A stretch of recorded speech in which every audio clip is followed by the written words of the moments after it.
Hey, yaps. It's in the name. Last video, and then I gotta go for the day. Why PM Modi's name appears in the Epstein files. Oh my lord. Jeffrey Epstein is back in the headlines, and this time the scandal has dragged a lot of people. World leaders, billionaires, tech moguls, and Seems like everybody's caught up in this weird ass island. now even India's Prime Minister Narendra Modi. Yes, his name is mentioned in the files. But before the internet jumps to conclusions, let's look at the details. Because being mentioned in the Epstein files does not mean wrongdoing. Correct. Just because your name is brought up in the Epstein files does not give you an instant conviction that you're a PDF file. The two is exactly how misinformation spreads. So why does Prime Minister Modi's name appear? What do these emails actually say? What is the Indian government's response? And is this an evidence of crime or wrongdoing? Tonight we'll break it down for you. First, the Epstein files. These are documents linked to a convicted sex offender. His name was Jeffrey Epstein. The files link America's rich and powerful to him. They expose a sex trafficking and abuse network. The U.S. Justice Department has just released millions of pages linked to its investigation. We're talking about emails, court records, FBI documents, photos, videos, and... It's so gross. Everything in these files is so gross. The craziest thing that you've heard of, it's probably true. Like, the craziest shit was happening on this island. Message logs. And it's probably not the only island. India probably has its own version of this. China has its own version. Russia, Japan. I mean, look at all of Thailand. It is just one big sex island as it is. Many of these documents mention powerful people, politicians, business leaders, celebrities.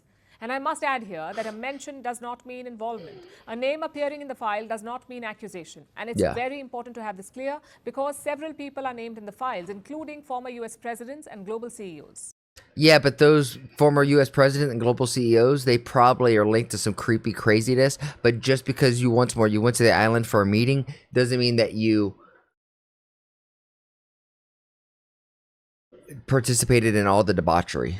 They've not been accused of any wrongdoing. The files reflect what Jeffrey Epstein seemingly so wrote or bragged about. These are not verified facts. And again, that distinction is crucial. So where does the Indian Prime Minister come in? In a batch of emails released in late January 2026. Epstein mentions Prime Minister Narendra Modi, specifically Prime Minister Modi's visit to Israel in 2017. In one email dated July 6, 2017, Epstein talks to an unnamed contact in Qatar. He says Prime Minister Modi met US President Donald Trump weeks earlier, then Prime Minister Modi traveled to Israel, and this visit worked in US interests. That's what he said, Jeffrey Epstein. The wording is self-important and classic Epstein. And he also said this. The Indian Prime Minister Modi took advice and danced and sang in Israel for the benefit of the US president. They had met a few weeks ago. Yeah, but dance and sang, that could be a metaphor for something else. You know what I mean? It worked. But here's a key point. Epstein is describing events. And I say that because they switch out words with other things like cheese pizza is child corn. You know what I mean? Like there's a lot of word switching out there. So saying a dance could literally mean something completely different, right? Like he could have, yeah. That he had no role in. This email was not written to Prime Minister Modi. It was not written by Prime Minister Modi. It is not claiming that Prime Minister Modi met Epstein. It is not claiming that Epstein advised Prime Minister Modi directly. It was Epstein writing to someone else, offering his own interpretation of events and exaggerating the influence that he claims to have. So how has India possibly exaggerating it? India's Ministry of External Affairs has dismissed the emails. It has called them, and I'm quoting, trashy ruminations by a convicted criminal. Yeah, of course the government is going to come out and say this. The government's never going to come out and be like, oh, yep, you caught us red-handed, right? They're always going to say, no, this isn't true. I didn't do that. No. It was just for a cultural program. We already told you guys this. We have seen reports from an email message from the so-called Epstein files that has a reference to the Prime Minister and his visit to Israel. Beyond the fact of the Prime Minister's official visit to Israel in July 2017, the rest of the allusions in the email are little more than trashy ruminations by a convicted criminal, which deserve to be dismissed with the utmost contempt. Really? So we need to dismiss the criminal that was actually convicted for child trafficking and being a liaison to all of these different world leaders and connecting them. No, guys. I'm a big fan of Modi, but that does not mean he gets the green light. His name is brought up in the Epstein files. That doesn't mean he's a criminal. That does not mean he is a PDF file. There is not saying any of that. but just to brush it away and like, oh, he's fine. He's just sang and danced at an Israel convention, convention in 2017. It was fine. It's just for cultural programming. Like, I wouldn't just say, okay, yeah, and then move on. The government has made two things clear. Prime Minister Modi did visit Israel officially in July 2017. That's on public record, of course. Everything else in the email is baseless speculation. That's what New Delhi has said. The MEA emphasized that there was no US role in planning the Israel visit, no advice taken from Jeffrey Epstein, and there is no credibility to Epstein's claims. And here's what people often forget about Epstein. He was known for exaggerating his access, bragging about influence, Known for exaggerating his access.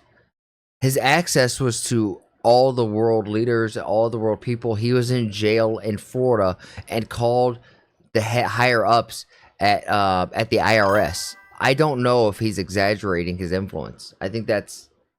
Doesn't Epstein have wife and kids? Yes. dropping powerful. His wife Ghislaine is in prison right now for child trafficking. Well, who did she traffic the kids to? If you're in jail for child trafficking, that means you sold kids. Well, who is the purchasers of said kids? Leaders and His influence on Western leaders. presenting himself as a global fixer. Investigators and journalists have Like, that's his wife right there. That's Ghislaine. repeatedly noted one thing, that Jeffrey Epstein overstayed Whose father was Robert Maxwell, or Robert, yeah, Ghislaine Maxwell, yeah, Robert Maxwell, who was a Mossad Israeli secret agent, who then married Epstein, and then his life from that moment on changed in a very interesting direction. his importance in his emails. Also, the files mention a lot of names: Donald Trump, Bill Clinton, Elon Musk, for importance in his emails. Also, the files mention Look at Epstein's eyes. Are these not brown eyes? Are these brown eyes? But those are blue eyes. Those are brown eyes. Those are blue eyes. Are these two different people? These almost look like two slightly different people. Does that not look almost like two different people?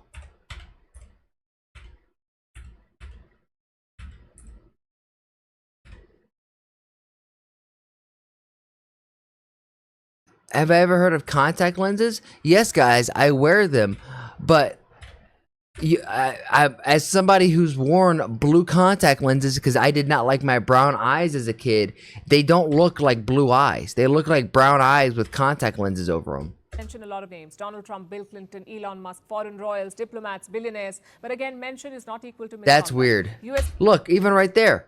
authorities themselves have clarified that many named individuals are not accused in these cases. So here's the takeaway. Prime Minister Narendra Modi's name appears in the Epstein files, yes, but appearance is not accusation. The Correct. emails reflect Epstein's words, not the Prime Minister's actions. The government of India has denied. I don't know, claims. guys. There That is was no weird. evidence of wrongdoing. In the age of viral outrage, facts matter more than ever. True. And this story is a reminder. Read the files, don't read into them. The world doesn't. I'm not gonna lie. Modi probably is the one who I'm least worried about in these files because he's only mentioned once. And it's for a song and dance in Israel in 2017. I am not too concerned with that.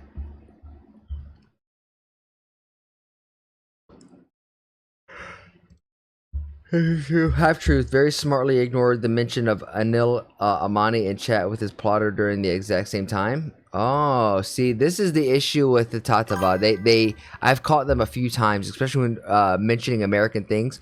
They're completely ignoring a completely different viewpoint, and normally both viewpoints are of the same coin. So there's some truth in both of them. You know what I mean?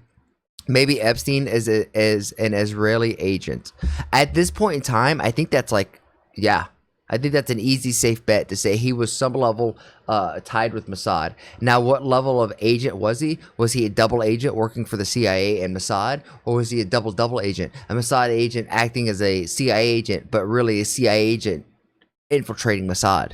You know what I mean? Like, how deep does this actually go? And I listened to if you guys know Asmund Gold, Asmund had a video where he listened and reacted to a interview with Jeffrey Epstein, and the guy is not an idiot. It's actually really creepy how intelligent he was. Don't say Netanyahu's name, so definitely not a double agent.